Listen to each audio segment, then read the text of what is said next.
I was so naive about the place that I dedicated my life to. I worked like 60, 70 hours a week there, and I knew nothing about them.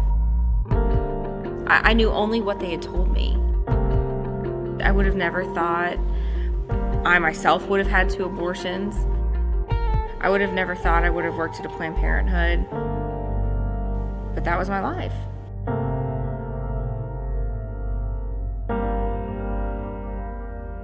When I was a student at A&M, I happened to be walking through the student center one day, and there was a volunteer fair going on, and it was all these nonprofits lined up, and they were looking for volunteers. And the very, very first thing that caught my eye about the Planned Parenthood booth was that it was dripping in hot pink, and that's my favorite color.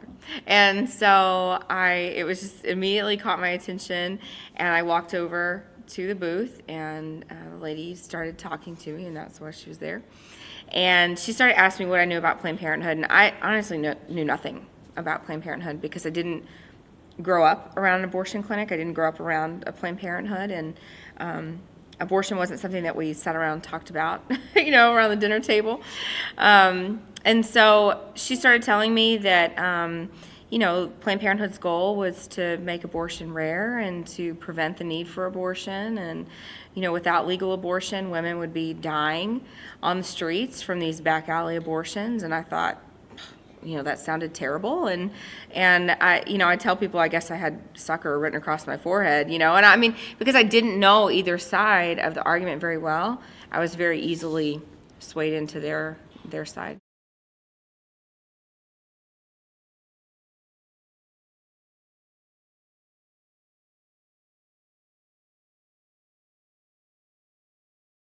Planned Parenthood's mission on paper is not Planned Parenthood's mission in reality. I wanted to believe that, and I did believe it for many years. It wasn't until I started moving up the ladder of Planned Parenthood and their management that I realized that it was not congruent. It was not the same.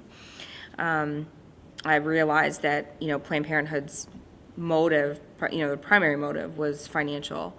To provide abortions was very lucrative for them.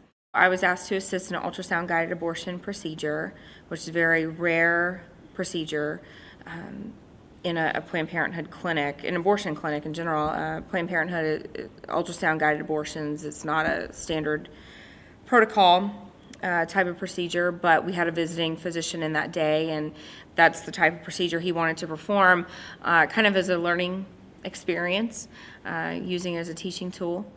And so my job during the abortion was going to be to hold the ultrasound probe on the woman's abdomen.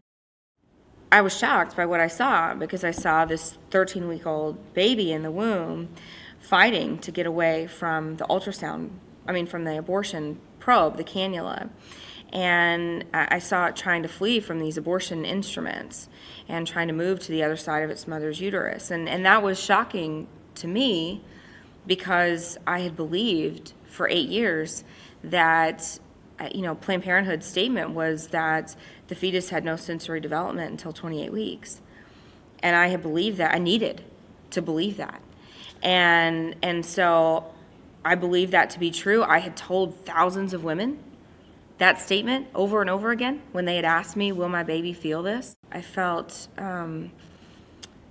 this sense of grief because I knew I had lied to so many women, women that had come to me, looked to me for honesty and truth, and I had given them a lie in return.